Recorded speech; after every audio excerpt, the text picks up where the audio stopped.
More praise for antique books. John Tyndall, Radiant Heat, Greenhouse Gases.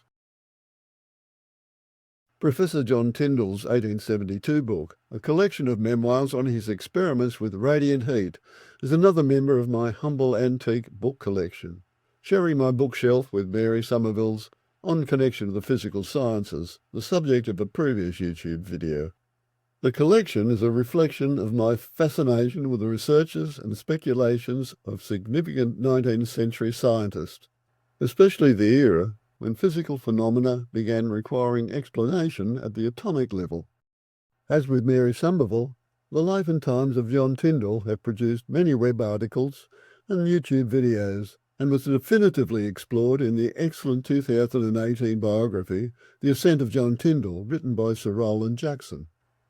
This video, part 1, focuses on several of Tyndall's most important experiments described in Radiant Heat, one of which had climate change significance. A companion video, part 2, will explore his findings on why the sky is blue. But what did John Tyndall mean by radiant heat? Well, if you were alive in England in 1800 and had access to 3 thermometers, a glass prism, a room with a window, and a table, and were lucky enough to have struck a clear, sunny English day, then you may have discovered what we now know as infrared radiation. But it would have helped if you were a brilliant astronomer who discovered the planet Uranus, a musician, composer, telescope builder, a very resourceful man. You name it, he could do it. His name was William Herschel, and with those simple components discovered that beyond the red part of the visible light spectrum of the sun, there existed invisible rays, radiant heat. With sunlight as the source, he cast the prism spectrum onto a table. 3 thermometers, one as the probe, the other the controls, were secured to an inclined plane positioned to scan the spectrum. Herschel found that the probe thermometer achieved the maximum temperature reading in the invisible rays beyond the red, and no such effect was reproducible upon similar scans in the violet-blue region of the spectrum. He concluded, if we call light those rays which illuminate objects, and radiant heat those which heat bodies, it may be inquired whether light be essentially different from radiant heat. I would suggest that we are not allowed to admit 2 different causes to explain certain effects, if they may be accounted for by one. So visible light and radiant heat were but 2 regions of the same spectrum. Tyndall's first memoir, in my 1872 book, Radiant Heat, was presented as a lecture in 1861 at the Royal Society. Its catchy title, On the Absorption and Radiation of Heat by Gases and Vapours, and on the Physical Connection of Radiation, Absorption and Conduction, fully describes the purpose of his investigation, skipping over the very detailed discussion of the experimental setups with their trials and tribulations. The absorption of heat by various gases and vapours was measured with the apparatus on the left. On the right, the amount of heat radiated by heated gaseous matter. But which gaseous matter? On page 19, Tyndall reported preliminary absorption results with the oxygen, nitrogen, hydrogen, and atmospheric air were so small that the slightest foreign impurity gives one a predominance over the other. But in an 1872 footnote to this page, he revealed the conviction was that in transparent gases, the absorption of radiant heat, if not absolutely insensible, was at all events beyond the reach of experiment. He then continued, but early in 1859, coal gas being at hand, I tried it, and found its deportment more like that of a diathermic solid than that of a gas. A crowd of other gases was immediately added. In fact, this single experiment with coal gas opened the door to all the researches recorded in this volume. Such is the role of serendipity in science. And this is how he did it. The gas under study was fed into an experimental tube. It was then irradiated by a heat source and its absorption recorded in arbitrary units. Measuring the radiation of a heated gas involved a simpler setup. The test gas absorbed heat by passing it over an oil lamp and the ascending current then directed to the thermoelectric pile and its radiation recorded.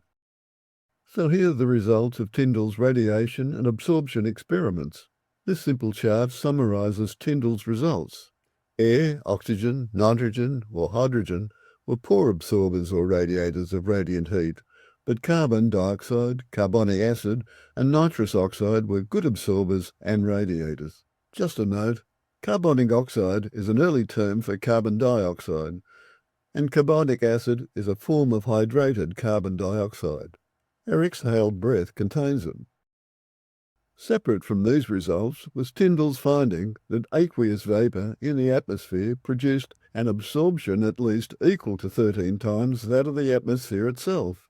He concluded, this aqueous vapour, which exercises such a destructive action on the obscure rays, is comparatively transparent to the rays of the sun.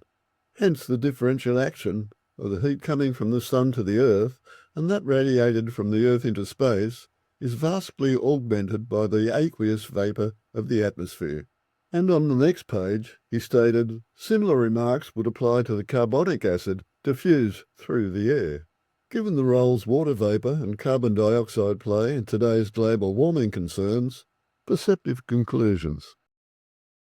Well, here's a modern view.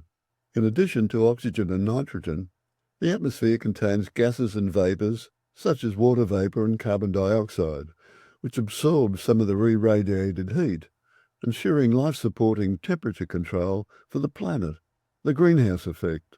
For gases such as carbon dioxide, their absorption of the Earth's radiation occurs at particular infrared wavelengths. Here's a graph quantitatively depicting this absorption. Inside the pink greenhouse effect envelope, there's a blue section showing the vibrational frequencies for water vapour and carbon dioxide, amongst others. Notice the dip in the centre. This is where atmospheric carbon dioxide is strongly absorbing infrared radiation emitted by the planet, meaning some of the Earth's radiated heat is being retained by the atmosphere. In fact, this absorption is happening at a specific wavelength. It's at 15 micrometers. So back to Tyndall's memoirs. Written in 1861, after describing his experiments and their results, submitted his reflections to the notice of the Royal Society, with speculation on what effect radiant heat had on gaseous matter at the atomic level, although he cheerfully admitted that notwithstanding the great accessions of late years to our knowledge of the nature of heat, we are as yet quite ignorant of the atomic conditions on which radiation, absorption and conduction depend. So it's not surprising that to explain heat phenomena, speculations such as we may imagine a certain roughness of the surface of the atoms, which enables the ether to bite them and carry the atom along with it, are sprinkled throughout his reflections. However, a footnote in his 1861 Beckerian lecture suggested there were more complex things going on at the atomic level. He noted, this was written long before Kirchhoff's admirable papers on the relation of emission to absorption were known to me. The vibrating period of atoms is not here taken into account, but simply the amount of molecular motion capable of being received or imparted. The vibrating period of atoms? What's that all about? In 1860, the stunning experimental and theoretical results published by Gustav Kirchhoff and his colleague Robert Bunsen showed that the dark lines in the solar spectrum were the result of absorption by chemical elements in the solar atmosphere. And when a chemical was introduced into the Bunsen burner flame of the apparatus, the solar spectrum's dark lines exactly matched the observed bright lines refracted by the prism. So emission and absorption were two aspects of a common phenomenon. Well, as we once said, the plot thickens. Each discrete spectral dark line and its bright counterpart corresponded to a specific wavelength, characteristic of the atoms of substance under study. John Tyndall immediately recognised this spectroscopic achievement. His own results had been based on assuming a smoothly continuous energy distribution of light and infrared radiation. But now Kirchhoff, a theoretician as well as an experimentalist, had brought a chemical and therefore atomic interpretation to emission and absorption spectra. Curiously, although Tyndall acknowledged the importance of Kirchhoff's discoveries, He never pursued the spectral aspects of radiant heat apart from speculation. He had a different vision of the natural philosophy, that is physics, of the future. In another of his Beckerian lectures in 1864, he imagined investigation of the relations of ordinary matter of the universe and the ether in which this matter is immersed.